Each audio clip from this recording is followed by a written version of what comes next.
Nakikita nyo yung trend na yan, ang laki, diba? No?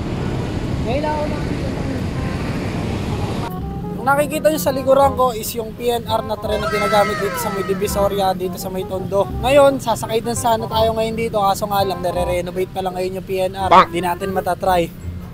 Sayang. Ganda pa naman ng trend, ang laki pala ng trend, no? Ngayon ako nakakita ng trend na ganda yung mga sinaunang trend. For today's video, hahanap tayo ng billiards, yung maliliit na billiards. Usong-uso yung billiards ngayon eh. Sa Shopee, sa TikTok, sa Facebook, nakikita ko yung maliliit na billiards, lalo na sa cellphone, yung laro na billiards, usong-uso ngayon. So, titingin tayo kung may billiards tayo na pwedeng mabili rito sa may Divisoria at kung magkano. So, tara na, let's go! Sayang, tatry ko sana yung PNR eh. Wala, nahuli ka na. Huli na ang lahat. Wala nang biyahe. Opo, after 5 years pa. 27 pa, nag-cut off na eh. Sayang. Sa susunod na lang, after 5 years. Sige po, salamat po. Billiards, ayun, ito billiards. Ito billiards. Mura lang oh. Kaso kulang ng parts. 1.8. Ano kulang na ito? Bigat ah. Solid. Kung walang ng parts, mas mura. Diba? Dati may nakita pa ako na mas malaki dyan eh. Ito 2640 oh. Ano kasi to, kahoy talaga kaya mabigat. Bigat. Kahoy kasi talaga to kaya mabigat. 640. Ito 1.8. Ano kaya kulang na ito? May maliliit lang din naman guys. Kung gusto nyo na maliit. Ayan. Tulad nito may maliit. 132 pesos lang oh. 132. Yo, kaya madali yan nasira eh. Meron pa naman ito sa taas oh. Iyon. Ito 1.5. May konti na lang diferensya oh. 1.5 tas to 1.8. Ano siguro to? Ito 48 by 27 cm. Kung sa inches yon, kinonvert natin. Ito parang ano to eh. 36 inches by ano. Basta. by 2. By 2. Gago. Ito 1.5 din, 1.560. Hanap pa tayo ng mas mura dyan. Pero meron din silang bowling oh. Ito bowling. Tingnan pa natin sa loob kung merong mas mura. Billiards. Meron pa dito. Billiards. Ay, onggoy oh. 60. Wala nang billiards dito guys. Yung nasa labas lang. So tara, lipat na tayo ng tindahan. Wala. Medyo mahal pa rito guys. Gagawin tayo sa pinakadulo. Dahil sa mga mas mura-mura.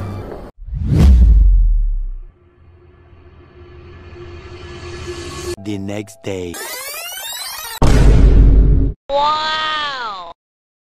So ito na nga mga boss, yung nabili natin sa Divisoria kahapon, no?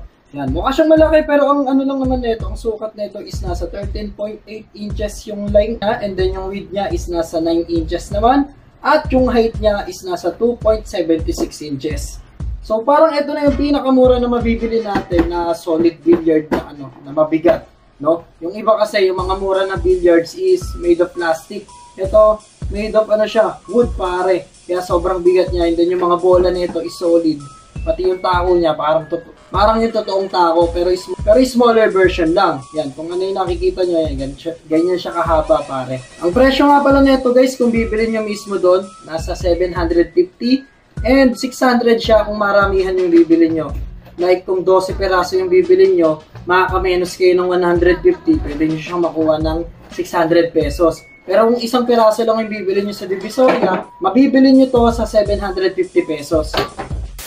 So kung bibili kayo na ito yung makakasama niyan. Isang pool table, yan, ito pool table, napaka-solid niya. And then dalawang tako pare, yan, billiard sticks, meron siyang dalawang kasama. Yung billiard sticks niya yan, maririnig nyo kung maririnig nyo. Yan, solid na kahoy siya guys. Hindi siya ganun kabigat pero hindi siya magaan. And then may kasama siyang triangle. And then meron din kasamang tisa. Sa mga hindi nagbi-billiards, ganito yan ginagamit para sa dulo ng tako natin, pampakapit sa bola. And then syempre hindi mawawala yung billiard balls. Okay. Solid na solid yung mga billiard balls. Yan. Ano to? 1, 2, 3, 4, 5, 6, 7, 8, 9, 10, 11, 12, 13, 14, 15, 16. 16 pieces ng billiard balls. At kung tatanungin nyo ko, solid yung pinaka-bola, pare. Pakinggan nyo. Yan, solid na solid siya, guys. Parang pang billiards talaga na bola, pero mas maliit. So, dito naman tayo sa may pool table, pare. Yung pool table niya is napaka-solid niya talaga. Kung makikita nyo yan, pare. Pipitikin ko. Pitik check. Diba? Sobrang solid niya. Tama ba tawag ko rito? Ano ba tawag dito? Basta yung color green na to, pare. Yan, yung color green na nakabalot dito sa table. Pare, parang ano rin siya, no? Katulad sa mga billiards na totoo, pare. Nakaano siya, nakaayos naman siya na nakaipit dito. Kaya hindi siya natatanggal basta-basta. And then para yung pasukan ng bola, yan. Pag pumasok yung bola dito, kunwari nahulog yung bola, pare, meron siyang ano dito, yan. Kung makikita niyo yung block na yan, dito lulusot yung bola.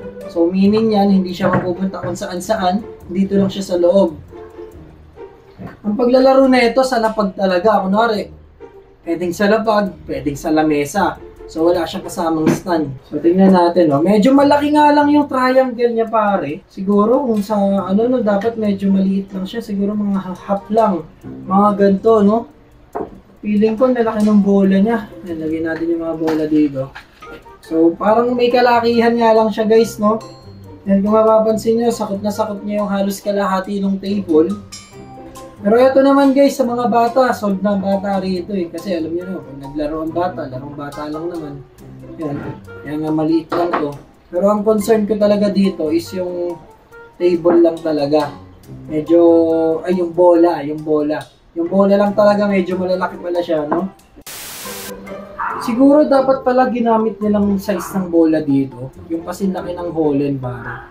Yung size ng bola ng Holland na ganito, pare. Eksaktong-eksakto sa gantong size ng billiards. Yan, tingnan nyo. Kung ganito yung bola, pare, swak na swak siya sa size nito, no? Wala na, okay naman yung bola, talaga solid. Kaso nga lang, dapat ganito kalaki, no? May nabibili kaya na, na separate na ganito na maliit. Sarguhin natin, ha? Ha? Hulin pala dapat. Anong hulin, eh? O, dito. Dapat may pasok natin lahat ng itim. Lahat siyang itim. Wow! Saan ba naman? Ang ganda mag-hulin, guys. O, tirahin natin dito. Iyon! O, diba? Angas niya mag-hulin. Dito, tirahin natin. Kahit isang kamay lang pala ito, eh. O, ay, yun. Scratch. Pasok yung puti. Pero maganda siya, guys. Yan. Sabi ko sa inyo. Okay na okay yung product niya. And ito na ata yung mga pinakamura na mabibili natin na sobrang solid. Kaya parang gusto ko nga rin maglagay sa Shopee ko na ito. Yan. Pag maramihan kasi makaka-menos ako, pwede pa akong magbenta na ito sa sa Shopee natin, no? Comment nga kayo dyan sa baba kung interesado kayo sa ganitong product. Sulit na sulit dito yung presyo niya, no? Na 750. Sa iba, 899 yan, eh. Ang ano ko lang talaga dito, ang concern ko dito, yan, itong bola. Mas the best yung Holland, eh. Siguro kung bibili kayo, samahan ko ng Holland, guys. Libre na yung Holland para meron kayong meron kayong pagpipilian kung Holland or etong yung mga bola natin dito na kasama niya na mismo. Lagyan natin ng Holland. Pero para sa akin, sobrang solid na itong table pool na to.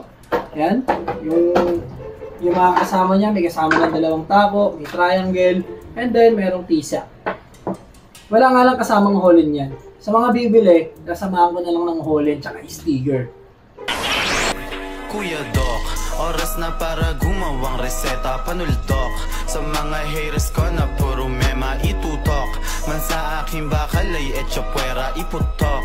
Mo kung gusto mo mag-meet siya ng gera, pwesa ko kakaiba, hindi kaya. So yun lang guys, parang gusto ko tuloy gumawa ng DIY na billiards, no? Comment nga kayo dyan sa baba kung gusto nyo makita ako na gumawa ako ng DIY na billiards. Para may nabibili naman nito na malalaki na bola.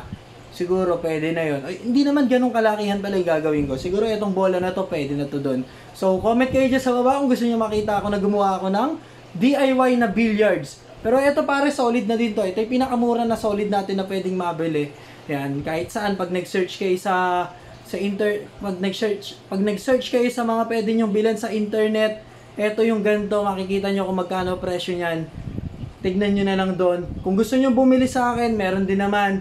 Ayan, kung may bibili ako maglalagay ako ng stocks dito sa bahay. Lahat naman ng mapuntahan natin at lahat naman ng mapuntahan ko at pwedeng ibebenta natin dito lang sa bahay. Kung pupunta ka rito sa bahay, may mabibili ka rito, laruan, mga baril-barilan. Yan, pwede kayo pumunta rito. So, yun lang guys, para dito sa video na to. Sana nagustuhan nyo yung billiards natin, no? Yan, itong tabletop, pool table natin dito, na napaka-solid, na para sa mga mahihilig sa mga magbi-billiards dyan. Ang daming batang naglalaro na ito, no? Usong-uso yung mga billiards ngayon, Hindi lang dito sa cellphone, pwede nyo pang laruin mismo sa bahay nyo, kahit sa loob ng bahay nyo, yung mga pwede kayo mag-billiards doon. Malay mo, ikaw ang susunod na Efren Bata Reyes. Siguro dapat bumili ka na nito. So yun lang guys, maraming salamat kung umabot ka man hanggang dito sa dulo ng video na to. Yan, kita-kits tayo next video. Let's go! Yeah! Bye-bye!